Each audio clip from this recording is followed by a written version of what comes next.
Hey y'all, hope you're doing good today. So I've got my dog next to me and she is snoozing on and off. So she can be pretty loud. You may hear her snoring, barking, growling in her sleep. She sneezes a lot. So if you hear something like that, it's probably her. On that note, I'm actually sick, so I am a little bit hoarse. And but we'll get through it. So today's message, I wanted to do something a little bit different, and here's why.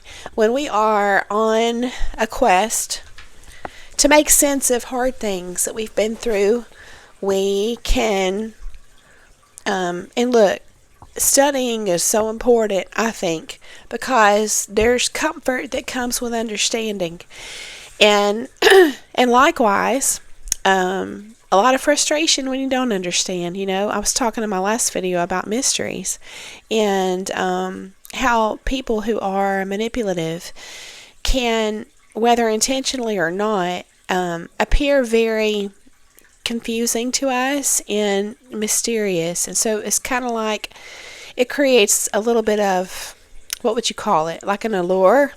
There's this maybe like attraction because we are naturally inclined to want to figure things out. So that creates interest, and we can find ourselves focusing on these people and trying to figure them out especially when there's somebody really important to us, and I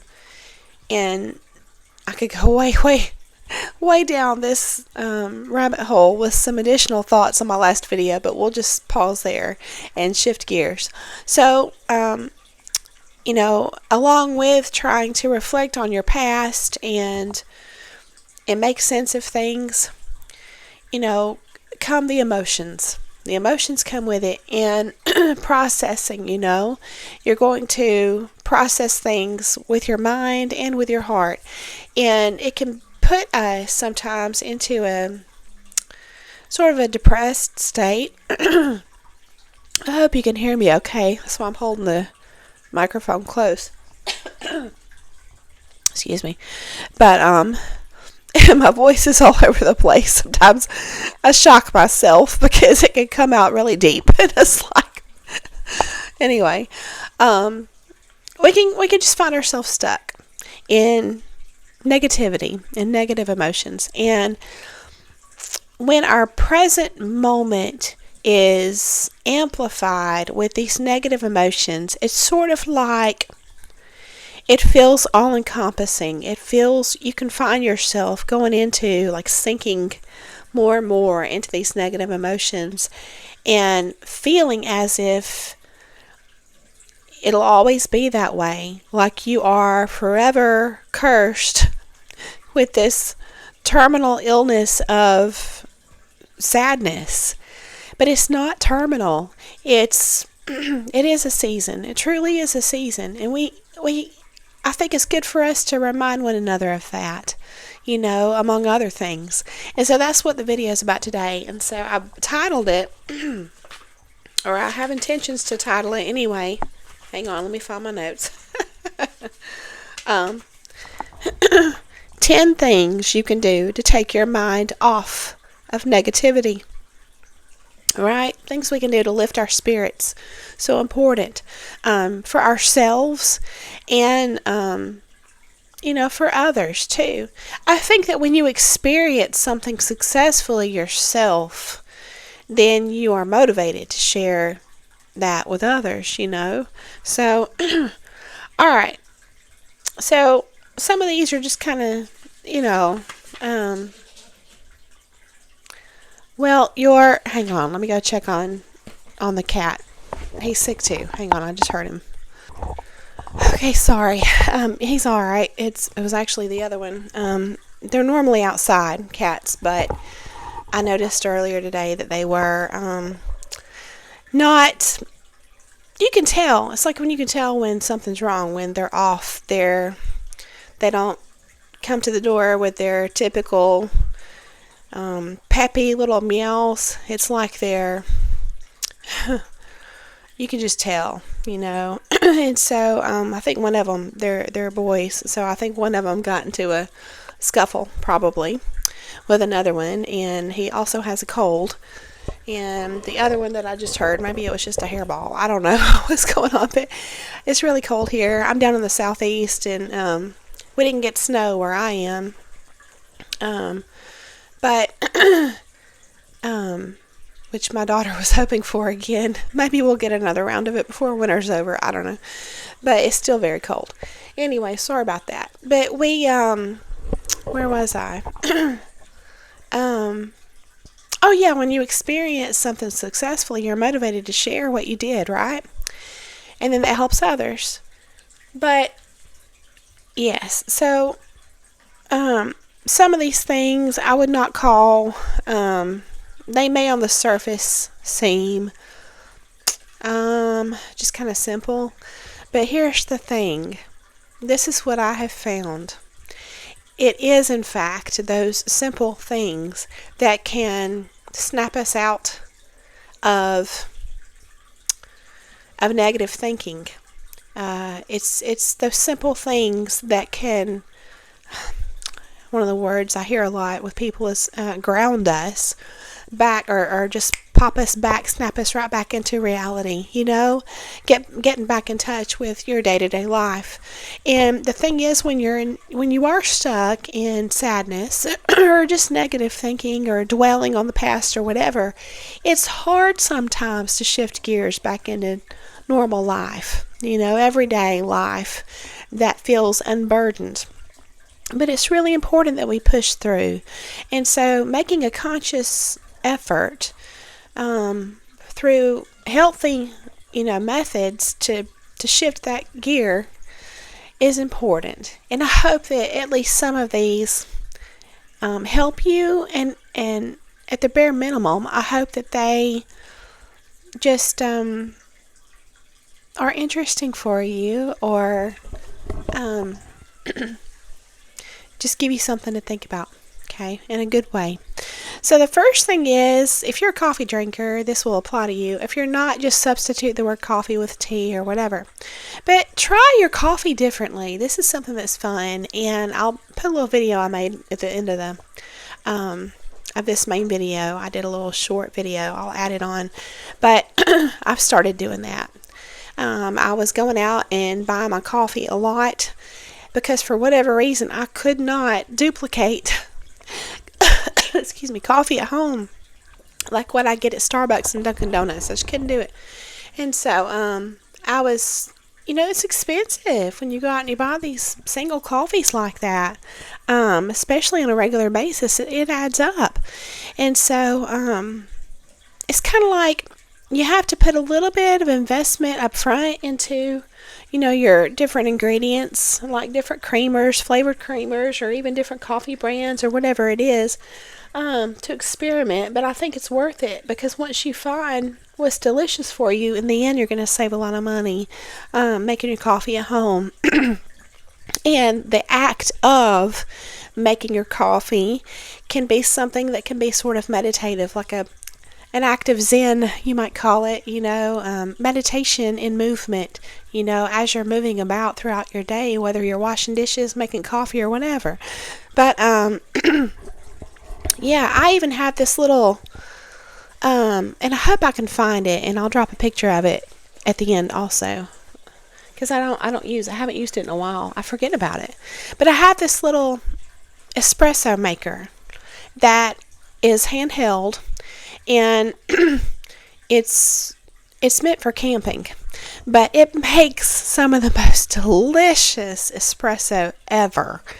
And it's real simple, but it's a very hands-on way of making your coffee. There's all these little parts to it. It's very simple though. It's just effort, a little time and effort. But if you're trying to bring more mindfulness into your day, something like this is great.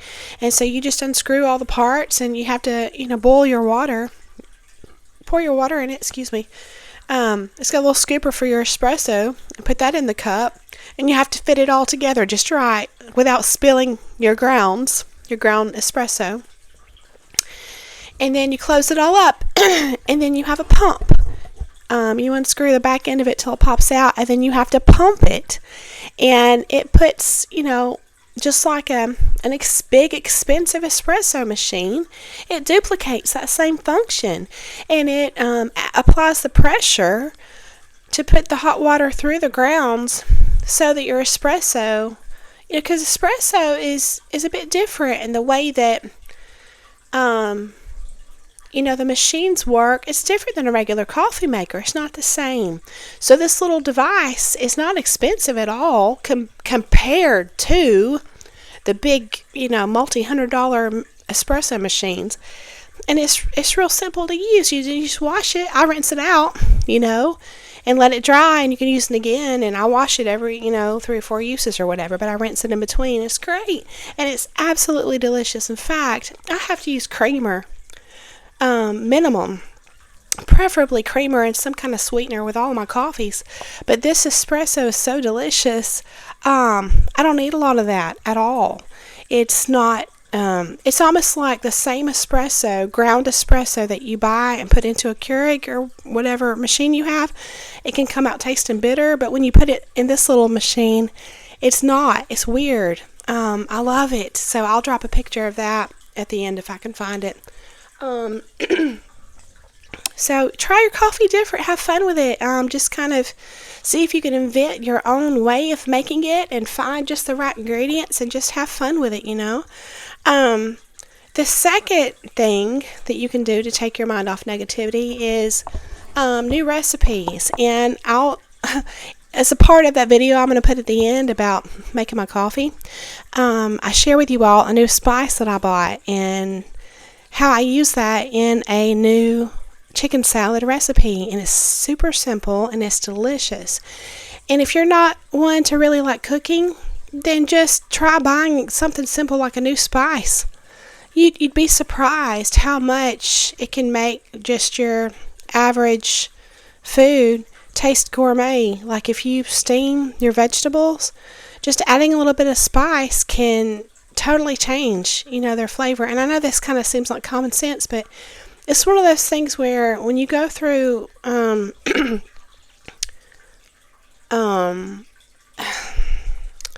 manipulation, there's so many different ways I could say this, but when your mind has been worked, let's just sum it up and say that.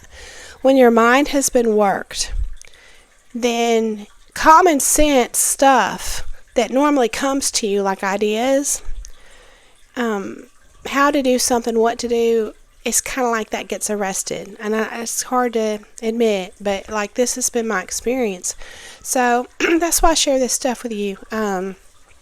Giving you new ideas, and because this may be a new idea to you, it may not be, but to some people it may be, and it was for me. So yeah. Number 3, get curious about worn out stories, okay, or worn out things that you've been taught, growing up in academics, in school. Just get curious and question things, reframe things. This is a good activity that I like to do. I just enjoy questioning things, because if you have come into an awareness, you have woken up and you realize that there's a difference in believing something that someone has told you versus seeing something with your own eyes and knowing something to be true from your own firsthand experience. There's a difference. And so you can just apply that same shift in your mind to everything. And it's not to become like a super paranoid skeptic or anything like that. It's just for fun. Do it just for fun. And it's sort of like thinking like a kid. Kids don't have any kind of what do they call? What's the old saying? Like is it like dog in the game? I probably am butchering whatever that old saying is, but they don't have any kind of personal interest or reason to fit the mold or buy into a narrative that is like an expectation of society. They just call things like they are. They don't mean anything by it. They just call it like it is, per their perception. It's kind of like thinking like that, like a kid. Or you might think of it like questioning things, like sort of like a science fiction author might. You know how you ever just watch these movies or read these books where you're like, where in the world did they come up with this, story plot or ideas? It's like, they have such an imagination. It's wild. It's sort of like that. It's just stretching your mind. It's working your imagination. I think it's healthy. I really do. And so you can sort of, stay grounded and logical, of course, but question things, for fun. I used to do this. I used to go out and have coffee with a friend. Back when we were younger. He lives far away now. I don't get to see him very often, but we used to go and get coffee sometimes, and we could just talk. We could stretch that coffee meet up forever, because we would get really, really involved in this conversation that would sort of be like a what if. Well, what would you do if this? Well, what if this happened? And so, what if kind of thinking is just fun, and it's sort of just childlike. It's just embracing curiosity and imagination, and that's just something that can become very enjoyable at minimum, and at the most, who knows? Maybe you haven't really tapped into that curiosity and imagination that could produce. Maybe you're actually an author, or someone who can write awesome movie scripts, and you haven't even woken up to that yet, So just question things. Number 4 is to explore. And when I say explore, it doesn't have to mean getting in your car and driving around. It can mean that. It can also mean walking around. It can also be online. I mean, nowadays with Google Earth, and there's even like museums and stuff that you can go through online. And that's fun. When I was younger in my undergraduate courses in college in art, I thought, how fun it would be to be able to be like a tour guide, for these places of interest, or like these art museums, where I could share, a little bit of background on it, and just answer questions for people and stuff like that. So tours, can be online even, or just get out if you can. If you have the means, just get out and explore, the town next to you if you haven't been there in a while.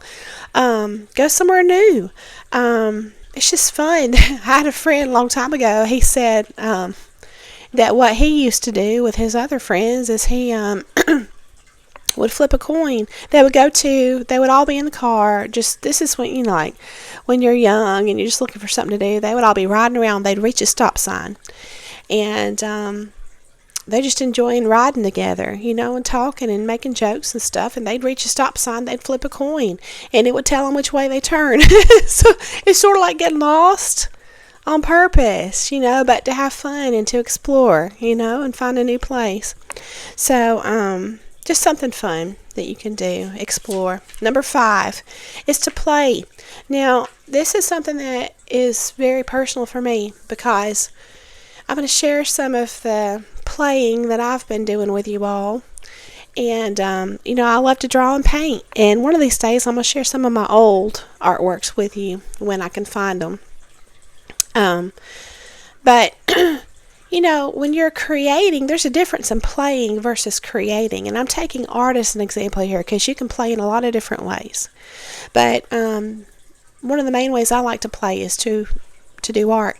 And there's a difference in creating, because when you create, it's sort of like you have this expectation of this final product, that is satisfactory to you in some way. But there's this whole concept of art for art's sake, which is enjoying the process, even if the outcome looks awful, even if all your paint colors run together and they're muddy, and you don't care for the final picture.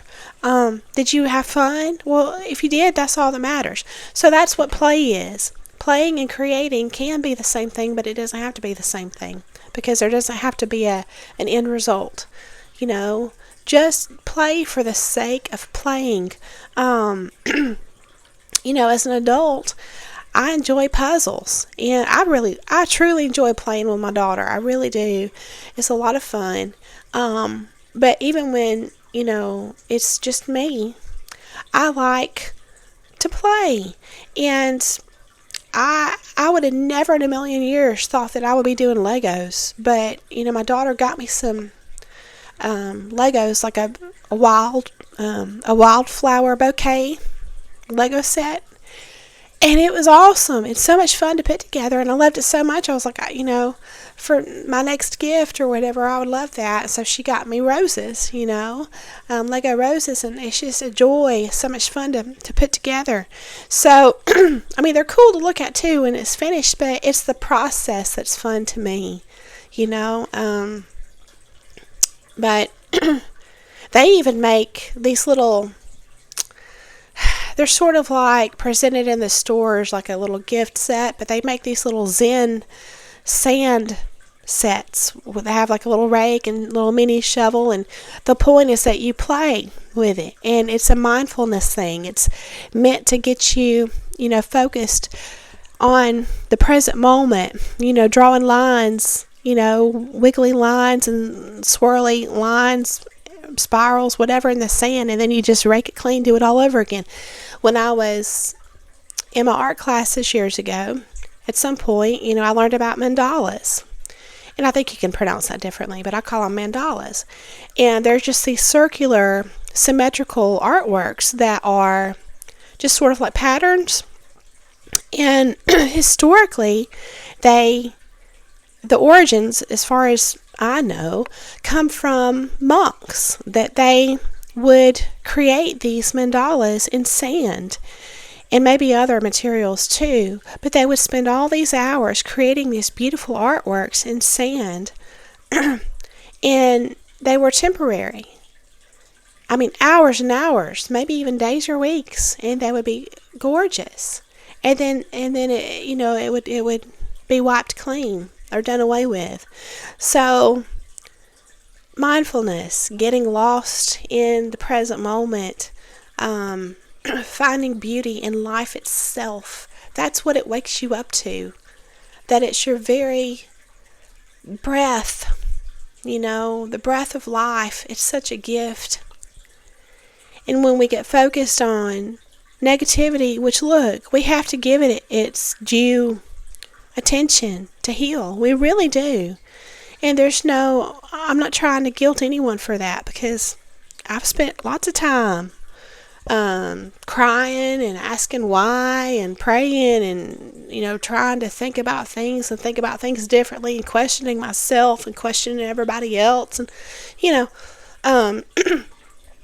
we have to do that. But it's sort of like, I feel like we're driving cars. It's like we can get stuck in a gear like that, and you have to sort of prompt yourself with all these little techniques I'm sharing today to get out of that mode, because otherwise we're missing the blessing that is simply life itself.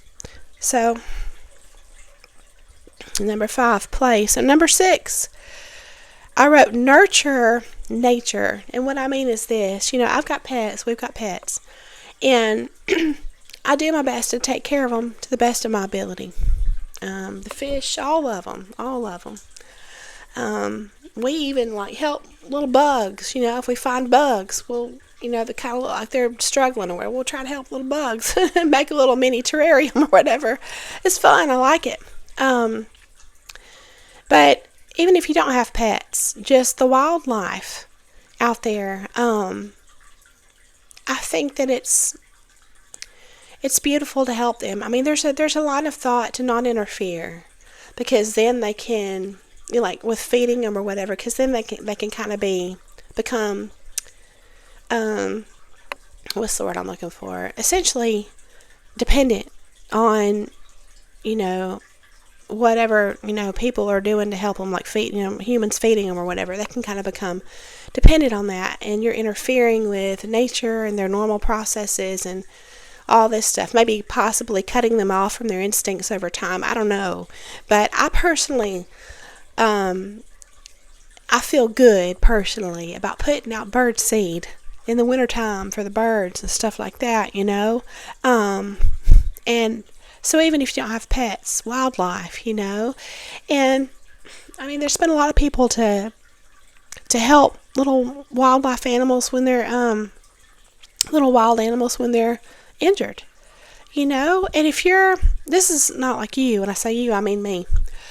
I've thought a lot about what am I missing right in front of me, because my mind is just hung up on trying to figure something out, or processing stuff that I'm just stuck like in a sort of a negative loop, a thought loop or whatever.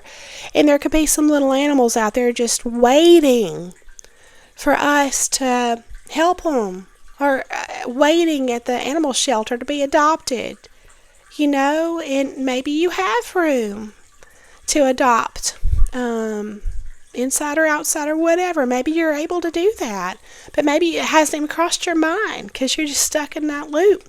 So, just helping nature, nurturing nature, even a garden. I'm going to be planting seeds pretty soon. I've never done this before, like planting now while it's still winter and just watching the little sprouts come up and then transferring to a garden, but I'm looking forward to trying it, so I'm going to be doing that pretty soon too. So that's still a part of nature, and you're a part of nature too. So nurturing yourself is important. That's on here. But number 7, I put find a, I don't know how to say this, niche of interest. And you don't have to be an expert at it. Just something new. Have you ever had an area of interest that you've never really invested yourself in, time and stuff, your efforts? And I'll give you an example. I love comedy. I absolutely love it. I love to laugh. And, there's times when this is something that has changed in me, but when I was really young, like a teenager, my friends told me that I was pretty funny. Like I would just crack a joke. I was pretty quick-witted, had a quick wit. But that's sort of just dissipated over time. It really has, just all the stuff I've been through. But I still appreciate that in others. People who can make you laugh. But, I enjoy looking into, just the unanswered things in this reality, and call it conspiracies or whatever you want to. I think it's fun, and I've got these pictures of these little light, spots that shouldn't be on the film. This is back before I had digital cameras. I feel I'm so old, but they used to have like regular film cameras and stuff, but there'd be no light around at all, and there would be no reason for something to show up on film, and yet it would be there. Stuff like that just used to really be interesting to me, and so just just anything that's maybe an interest that's kind of been sitting in the background, on the back burner. Maybe just kind of look into it. Because there's probably, a lot of other people that share that same interest with you. And you can at least just get together and talk about it and share your pictures you have or whatever it is. But just finding a little niche, again, you don't have to be an expert. Just indulge in your interests a little bit, Dive in and just see what you can find. I mean, it might even lead to something. Truly. Think about people who have just like a rags to riches story. A lot of times people follow their passions, and it winds up that they create a business in such a unique niche area of the market, they didn't really intend for it to, become as big as it did, but they just sort of take it step by step and just keep investing in that interest and decide, hey, there might be a little bit of interest on, the market for this, and then they start a little small business, and it just blows up into something huge, and it's wonderful and very profitable and fruitful. You never know. If you just start down, follow your passions, your interests, you never know. But even if not, it should be something that is satisfying just because you're thinking about it, talking about it, looking into it. Just a niche or a niche of interest. That should be satisfying in itself, Number 8, share your lessons. This is where you can just give of yourself to others. And sometimes I think we can, through the lens of negativity, we can say, well, I don't have anything to offer, especially if you're just stuck in that bad mood or whatever. I don't have anything to offer. Yeah, you do. Every single person has something to offer. If you've got an iPad or whatever it is, just hit that record button and just make some videos.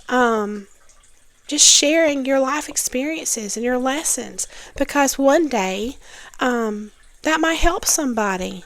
There's always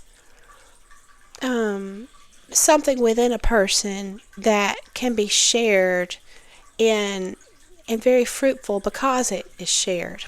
And it's fulfilling. We don't do it to fulfill ourselves. We don't give and share with others because we want to feel good. We do it, and I think that stops a lot of us sometimes. It's kind of like, well, what's in it for me? But that's not what it's about. It's so ironic because it's more fulfilling to not even think of yourself anyway. And the blessing really comes when it's sort of, I'm having a flood of thoughts, but like there's a Bible verse that says, don't be like, I always forget the term in this verse. These other people who are doing something where like they're serving God, but they're doing it in a showy manner. He's like, for they have their reward. They're doing it for the purpose of getting something back. He's like, don't do something like that. Just if you're going to give, just give. When I went through my yoga teacher training, I thought it was really cool. She had all of us as a part of that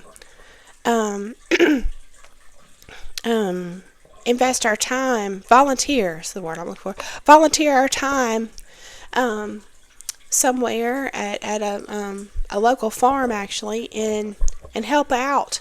And I love that it was just unrelated to anything, that other than just they needed help, and she's like, let's just help for no other reason than to help. And that was the whole point, to give without expectation. And then the irony is you wind up feeling so blessed. There's just this beautiful innate dynamic that when you give, it fills your heart. I'm sure there's more verses like that too. I had a flood come in. But, excuse me, if you're depressed or stuck in a victim mindset or whatever, and you feel like people have taken from you, I think that part of the healing process is going to naturally be selfish because you are focused on your own problems. The world becomes very small. I'm feeling like you're doing like you're closed in. And again, I think part of that's necessary, but you don't want to stay there. And it's hard to want to give when you feel so drained and depleted. What's that old saying? You can't pour from an empty bucket. It's kind of like that. You kind of have to get to a place where your bucket's not empty. But when you pour, the irony is when you pour, it comes back to you. When you do good, it does come back to you. And so, yeah, and I think that, yeah. So, number 9, indulge in self-care with no guilt. And this, when I say this, I mean like sleeping. If you're able to get some extra sleep, do it. Take some naps. Um, even resting on the couch, sometimes if you're really just slowing down your breathing and relaxing, it can be as restorative as sleep sometimes. Feed yourself well. If you're craving something, my dad always said that, I think his grandparents taught him this, they raised him, but he's always said that if you're craving something, then there's some part of something about some mineral or nutrient in that food that your body needs. And I find that very interesting. But listen to your body. Tune in. Does it need more sleep? Is there a certain food that just sounds amazingly awesome right now? Sometimes if we can just set aside any kind of negative self-talk that would prevent us from getting enough sleep and rest and eating a good meal, if we do indulge in those things, sometimes our body can thank us so much, and it can almost make us conscious of it can bring things to light, like maybe we had a subconscious narrative going in our mind that has made us self-sabotage in those ways, and we didn't even know it until we didn't self-sabotage. You see what I'm saying? Because it's kind of like the mind and the heart and the body, they all work together. They're all connected. And when you nourish your body, sometimes there can be, you're just bringing yourself back into balance. That's what you're doing. So there can be these suppressed things within your subconscious that can pop up through your conscious awareness. And you can be like, oh my gosh, I haven't really been taking care of myself the way I should. I wonder why that is, So it can bring things to light. Which, by the way, I'm wearing this. They're called flannels, but they're like a silky polyester on the outside, and they're like what's it called? Not microfiber, but it's like a little soft lining inside that's warm. I forget what that's called right this second, of course, when I need to share with you all, but they're lined. This is the most comfortable outfit. I know it's supposed to be like your underclothes, but I'm home today. It's so comfortable. I mean, one of the most comfortable things I've ever worn in my life. So even things like that, and I got it on Amazon. If I can find it, I'll put the link in the description. But just that feels indulgent, And the last thing, number 10, is to move your body. Just move your body. Whether it's just going walking, or if you're in your house, maybe it's too cold to go out walking and you just want to move around, just stretch. Stretching is great. When I went through my yoga teacher training, that's what a lot of it is, honestly, is stretching. And a lot of times we're tense and don't even know it. I start to say if you're tense, but a lot of times you don't even realize you're tense, but you are. Because I think that our body responds to our thoughts automatically. And when we are stuck in a negative mindset, or, just dwelling on hard things, our body, and I've talked about this before, but our body can sort of like put up defenses, sort of. There's a lot of different ways you can say this, but your body can kind of try and resist the negative emotions you're feeling when you're thinking about hard things. Your body can respond automatically, and you can not even be aware of it. It can respond automatically in a way where it's trying to resist this negative stuff. And the way it does that is it tenses up. It locks up, tenses up, and your shoulders, can be up here, and they're hard as rocks and stuff like that. So stretching and moving your body in any way is great. Again, walking or whatever, just move about. But stretching also is amazing. And so I thought I would share with you all some of my favorite stretches. Essentially, they're stretches that I learned in yoga. And I'm not going to do it I'm not brave enough to really get on camera and show you all that kind of stuff just yet. But maybe one day. But I'll drop a picture in here and show you some of my favorite poses that feel really, really good. And it's worth the time. One would be Happy Baby. It's called Happy Baby. And it looks strange the first time you see it or you ever try it, but I always feel amazing after this. My legs get really tense.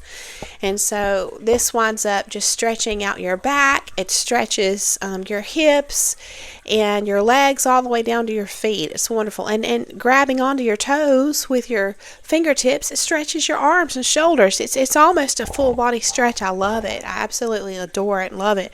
So try it. I just encourage you to try that. Put something kind of soft under your back. If you have a foam mat like a yoga mat, that's great. Otherwise, maybe a thick rug or carpet or something. But try the Happy Baby stretch. It's and you can even kind of rock back and forth while you're on your back, and you're holding your toes in the air. You can kind of just massage your back, rock back and forth a little bit. Don't get too wild and crazy with it, and certainly don't do this if you have any kind of injuries or anything. But it's wonderful. Another thing is the forward fold is simply just bending or hinging, what they call hinging at the waist, not arching your back or curving your back, but just hinging or bending at the waist and going down as far as you can to touch your toes. You don't have to go all the way down, but just as far as you can. And it feels really, really great if you do a wide stance. You can either keep your feet close together or you can put your feet out, like in a little upside down V or like a little mountain, stance pose. And then just same thing, hinge at the hips. And when you get down to the ground and you're, if you can't, that's fine. If you can, with your fingertips or whatever, touch the ground in front of you. Stay there for a little bit. All this stuff should be done very slowly too. Quick movements can pull your muscles sometimes and cause injury. So anytime you do this stuff, I would advise to move very slowly. But after you've kind of held that stretch in the middle for a minute, walk your fingertips over to your left ankle and just kind of lean into the left for a little bit. Same thing, after a little while there, just very slowly walk your fingertips over to your right ankle and kind of lean over to the right a little bit. Stretches your legs. So this is sort of like just stretching out, your legs mostly. But as you're stretching with your arms and kind of bending, or you're not really bending rather, but you're moving from side to side, it sort of stretches out your sides a little bit here. And then to do kind of a reverse of with the Happy Baby, you're kind of just coming this way, and same thing with forward folds, you're coming this way. To do the opposite, feels really great too. Just a little bit of a slight back bend in some way is great. Even if that's just simply raising both of your arms up to the air and you're just standing there, and just kind of reach backwards a little bit, and that feels really great on your back there too. So there's a lot of stretches that are very helpful. And if you're looking for some new stretches, maybe look into yoga poses, because that's what a lot of it is. It's stretching. And if you spend even 10 or 15 minutes a day, I'm telling you, doing that, you will feel a huge difference in your body. Another one of my favorite things to do is a seated twist, what they call a seated twist, and there's different ways you can do it. But I like to just sit on the floor with my knees bent in front of me. And you can just take this arm and bring the outside, back part of this arm to the outside of your opposite knee, and then just turn, and you can take this arm and reach behind you, and you're just doing a seated twist. If I can find a picture, I'll drop that in here. But that feels really great too. So But however you choose to move around. If you like to dance, just dance. I love to dance. I truly do. I took dance classes when I was a kid, but even now as an adult, I just, it feels great just to move your body in different ways. And it's a great workout too. You don't have to have a treadmill. You don't have to have a home gym or weights or anything. What's that called when you use your body itself, your body's own weight, for the equipment, for the resistance and everything you need to work out. Is it kinesthetics or something like that? I forget what it's called, but you don't need anything to work out. And the truth is, I get really bored in gyms and stuff like that. I just can't do it. I've tried it. I can't. I get super bored. I even get bored on treadmills real bad. That's why if I can get out and walk or jog, I'm going to do it. But on the treadmill, I got to have a phone or iPad or something in front of me, to keep my mind, which I don't have to have that, but I prefer that, I don't like to be stationary because when I'm outside, I have a lot to look at, all the trees and everything. So, but just move around, move your body, stretch, things like that.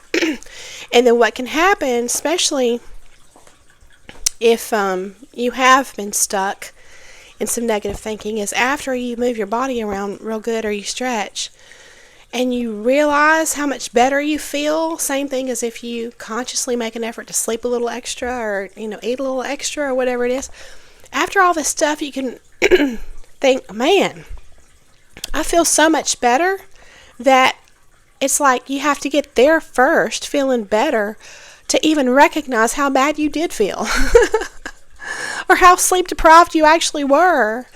Or how hungry you actually were, or whatever. It's like we can normalize all of these, the lack of these things in our life, the lack of our body feeling relaxed, and without tension. It's like we can just go around thinking that it's normal to be like this. But when we experience the good side of all that, then that gives us perspective, and that can kind of really help with resetting our standard, our mind. Like, hey, I'm not going to go back to that now that I see how good I feel. I'm going to make a conscious effort to feel good like this every day, So that's what I got for you today.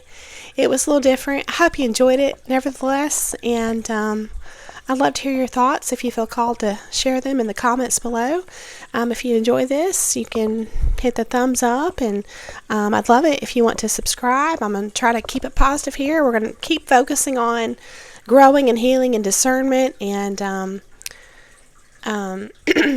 just trying to be our best self, right, after challenging times, or as we're making our way through life transitions and things like that. So again, thanks so much for coming along to hear the message. I appreciate you more than you'll ever know, and I hope that you have a beautiful day, and I'll see you again very soon. So here's my coffee station, and I started out with the Keurig here, the one that has the latte button, so you can do your espresso shots. And I love the little side function here where you can froth and warm up your milk. So if you like hot coffees, this is a really good option. And then just throw that in with your shot of espresso. I like the Cafe Verona, which is what I have. And no, by the way, I pick up this little miniature tree at, where did I get it? I think it was Michael's. I don't know if you guys have a Michael's where you are, but it was so cute. And after Christmas, everything's like 60% off or whatever. Got one of my daughter's little toy cars here. But, and then of course I've got my little canister of regular coffee that I use either in my coffee maker, or I just bought a little, I don't know what it's called, if it's a French press or whatnot, but, and I'm sick, y'all, and I'm drying some herbs, but this right here. And it makes really, really delicious coffee. It's really simple. So I just heat up the water in my Keurig really quick. And you just open it and put your however many tablespoons of coffee you want down on the bottom of it, pour the hot water directly on top of it, and when you're doing this, you have this little stopper thing in the bottom here. You keep it like all the way up at the top, you know, but you put your lid down on it.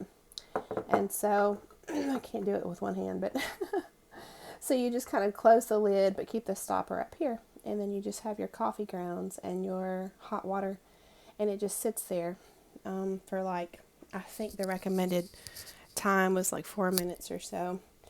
And and then after that, you plunge it. You just very, very slowly just do this lever, and it pushes, it's got holes, you can see, it pushes the water up over the strainer and keeps all the coffee grounds in the bottom, and then you pour your coffee that way, and it's really delicious. And so that's what I've been doing for my iced coffees. And I just add in my heavy cream and oat milk and sweetener, things like that. So just a new way if you want to try coffee like that. And then this right here, I thought I would share with y'all. I picked up at Home Depot on a whim, and which is rare for me, but every now and then I'll just have a spice or something called to me. So this I have been using in some homemade chicken salad, and it's delicious. It's so easy to make. I like to make chicken soup when I'm sick, or me and my daughter whenever we're sick. So I'll make chicken soup, and when we're done with it, whatever chicken's left over, I'll just shred up, and I'll add mayo and some of this and some chopped up onions and celery, and it's absolutely delicious with like some club crackers, you know, the kind that are kind of buttery and not sweet, but just buttery.